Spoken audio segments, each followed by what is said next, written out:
से सरोकार शुरुआत करते हैं भरतपुर से आ रही इस वक्त की बड़ी खबर के साथ। बीजेपी प्रदेश अध्यक्ष सीपी जोशी भरतपुर पहुंच गए हैं। नेता प्रतिपक्ष राजेंद्र राठौर भी भरतपुर पहुंचे हैं। इसके साथ साथ एमएसजी कॉलेज ग्राउंड में कार्यक्रम स्थल का दोनों नेताओं ने जायजा लिया। आपको बता दें कि कल केंद्रीय गृह मंत्री अमित शाह का दौरा है और इसी को लेकर कार्यकर्ताओं से बातचीत की गई, चर्चा की गई। इस दौरान सांसद रंजीता कोहली भी मौजूद थी, कई बीजेपी के नेता इस दौरान मौजूद रहे। तो आपको बता दें कि कल केंद्रीय गृह मंत्री अमित शाह भरतपुर आ रहे हैं और इस दौरे को लेकर तैयारियां जोर शोर से शुरू हो चुकी हैं। बाकायदा एमएसजी कॉलेज ग्राउंड पहुंचे सीपी जोशी और राजेंद्र राठौर, कार्यक्रम स्थल का जायजा लिया। कल बैक टू बैक कई कार्यक्रम हैं, कार्यकर्ताओं को संबोधित करेंगे अमित शाह और माना जा रहा है कि यहां से जीत का मंत्र देंगे। पूर्वी राजस्थान को साधने की कोशिश भरतपुर दौरे के जरिए अमित शाह की रहेगी। ये वो इलाका है जहां पर बीजेपी के पास एक भी सीट नहीं है, खासतौर पर भरतपुर में, और ऐसे में इस हार को कैसे जीत में तब्दील करेंगे, इसी की रणनीति कल बनाई जाएगी। बहुत महत्वपूर्ण ये दौरा चुनावी साल, लिहाजा देखिए किस तरह से तमाम कार्यक्रमों को धार दी जा रही है, तैयारियों को परखा जा रहा है। बाकायदा निरीक्षण करने के लिए खुद बीजेपी के प्रदेश अध्यक्ष सीपी जोशी और नेता प्रतिपक्ष राजेंद्र राठौर पहुंचे हुए हैं। दीपक हमारे संवाददाता इस खबर पर ज्यादा जानकारी के साथ जुड़ गए हैं। दीपक, इस वक्त क्या आप देख पा रहे हैं? सीपी जोशी राजेंद्र राठौर कार्यक्रम स्थल पर पहुंचे हैं निरीक्षण के लिए, कितनी देर यहां पर मौजूद रहे? देखिए, बीजेपी के प्रदेश अध्यक्ष सीपी जोशी और उनके साथ नेता प्रतिपक्ष राजेंद्र राठौर सहित बीजेपी के अन्य नेता जो हैं वो एमएसजे कॉलेज ग्राउंड पहुंचे हैं और उन्होंने कार्यक्रम स्थल का जायजा लिया है।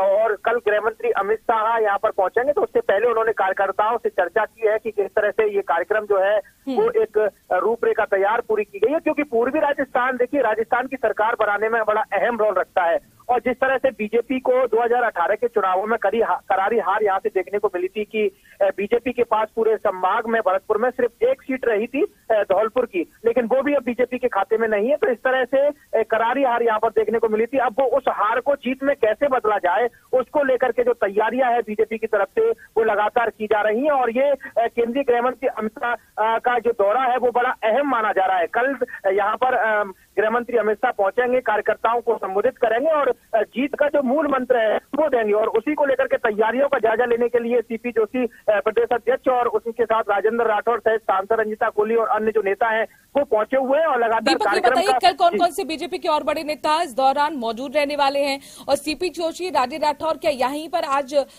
ठहरेंगे या फिर वापस वो जयपुर के लिए रवाना हो जाएंगे और अगले दिन भरतपुर आएंगे?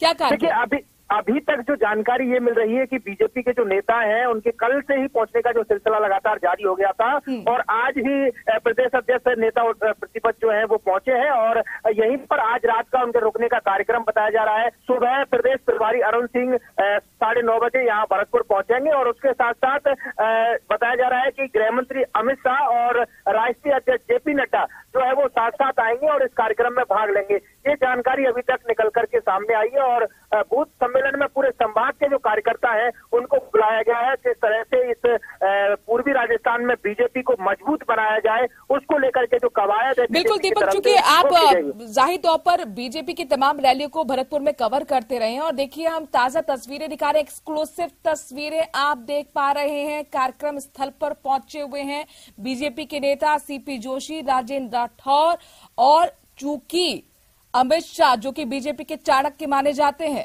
रणनीति के माहिर माने जाते हैं, भरतपुर पहुंच रहे हैं। चुनावी साल है, लिहाजा राजनीति अगर आप राजस्थान की समझते हो तो पूर्वी राजस्थान खासतौर से भरतपुर जो है उसे प्रवेश द्वार माना जाता है। तो आप अंदाजा लगाइए इस बड़े दौरे के क्या मायने हैं।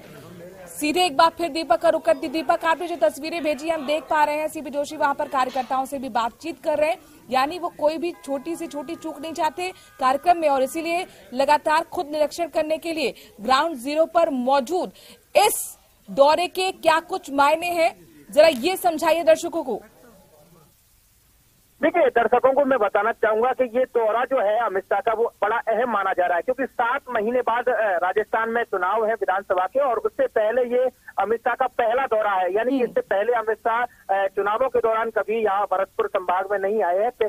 पहले जब देखा गया था लोकसभा चुनावों से पहले अमित शाह का दौरा रहा था, लेकिन पिछले इन 4-5 सालों के अंदर ये पहला दौरा है और ये बड़ा अहम है, क्योंकि जो सरकार जो बनती है राजस्थान की और पूर्वी राजस्थान उसमें अहम रोल रखता है और यहीं से बीजेपी को करारी हार मिली थी और उसी की वजह रही थी कि बीजेपी राजस्थान में सरकार नहीं बना पाई थी। और ऐसे में अब दोबारा से पूर्वी राजस्थान को किस तरह से मजबूत बनाया जाए, भरतपुर की जो संभाग की जो सीट है वो बीजेपी के हाथ से निकल गई थी, उनको दोबारा से किस तरह से जो है अपने पाले में लिया जाए, इन तमाम चीजों को लेकर के जो है ये दौरा जो है अहम माना जा रहा है। और उसी को लेकर के अभी हमने जो बयान जो है वो सुना था राजेंद्र राठौड़ का, तो उन्होंने कहा था कि बूथ स्तर तक की सबसे बड़ी पार्टी है, यानी कि बीजेपी ने अपने बूथ स्तर तक के जो कार्यकर्ता है वो तैयार किए हैं, उनको मजबूत किया जा रहा है। और उसी को लेकर के खुद गृह मंत्री अमित शाह जो बीजेपी के चाणक्य माने जाते हैं वो कार्यकर्ताओं को एनर्जी बूस्ट देंगे, यानी कि साफ तौर पर जो चुनावी माहौल जो है वो अब यहाँ से शुरू हो गया है और लगातार किस तरह से जो है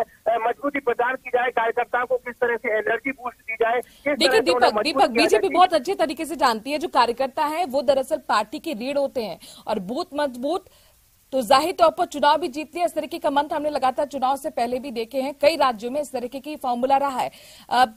चूंकि आपने कार्यकर्ता से बात की होगी, भरतपुर संभाग के तमाम कार्यकर्ता बता रहे हैं कि पिछले 2 दिन से पहुंचना शुरू हो चुके हैं। कितना जोश, कितना उत्साह, किस तरह की रणनीति पर अब बीजेपी यहां पर काम करती हुई नजर आएगी? दीपक देखिए, सबसे पहले मैं बताना चाहूंगा कि जो जमीनी स्तर का कार्यकर्ता होता है, बूथ लेवल पर काम करता है, जब वो किसी बड़े नेता से मिलता है तो वो बहुत अच्छा महसूस करता है और समझता है कि पार्टी में उसकी जो पहचान है वो बनी हुई है। और यही अहम जो है वो मायना जो है इस बैठक का निकाला जा रहा है, इस कार्यक्रम का, कि जब खुद अमित शाह बूथ स्तर के कार्यकर्ताओं को संबोधित करेंगे, उनसे बातचीत करेंगे, तो उनको बड़ा गौरवान्वित महसूस होगा कार्यकर्ताओं की कि वो खुद जो बीजेपी के चाणक्य हैं उनके साथ बैठक करके उनको सुन रहे हैं और उनके साथ बातचीत कर रहे हैं। ये बड़ा अहम दौरा जो है माना जा रहा है। तो इसको कहा जा सकता है कि जिस तरह से चुनाव है आगामी और उस चुनावों को देखते हुए कार्यकर्ताओं को किस तरह से मजबूत किया जाए, क्योंकि कार्यकर्ता एक रीढ़ की हड्डी होती है सरकार को बनाने में, चाहे वो किसी भी पार्टी का कार्यकर्ता हो, वो बड़ी मजबूती से काम करता है, तभी जाकर के जो सरकार है वो बन पाती है। तो ऐसे में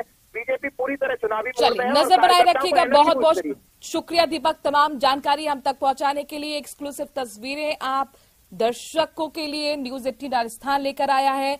आप तस्वीरों में देख सकते हैं सीपी जोशी इस वक्त मौजूद हैं और कार्यक्रम स्थल पर खुद निरीक्षण कर रहे हैं, चूंकि कल केंद्रीय गृह मंत्री अमित शाह भरतपुर दौरे पर जीत का मंत्र कार्यकर्ताओं को देते हुए नजर आने वाले हैं। इस बारे में मैं कहूंगा कि दोनों उन नेताओं की नुरा कुश्ती है, कोई कुर्सी पाना चाहता है, कोई छोड़ना नहीं चाहता। तो उनका परिवार का मामला है, इसमें हम लोग बोले ठीक नहीं है। आप सब लोगों को पता है कि क्या है क्या नहीं, बिल्कुल निराधार है। माननीय न्यायालय ने उनको खारिज कर दिया, सारी माइंस बीजेपी राज में खारिज हो गई। वो खुद उप मुख्यमंत्री रहते हुए 1.5 वर्ष तक क्यों नहीं बोले? उनको उसी समय एक्शन लेना चाहिए। लेकिन ये सब कुछ वो कहा ना अभी नूरा कुश्ती और कहीं पे निशाना कहीं पे निगाह है।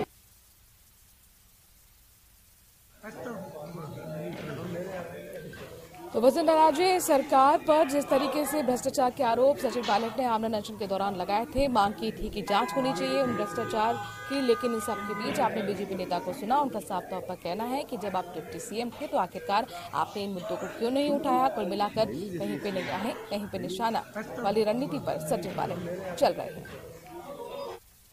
और इस बीच राजेंद्र राठौड़ का बयान सामने आया है।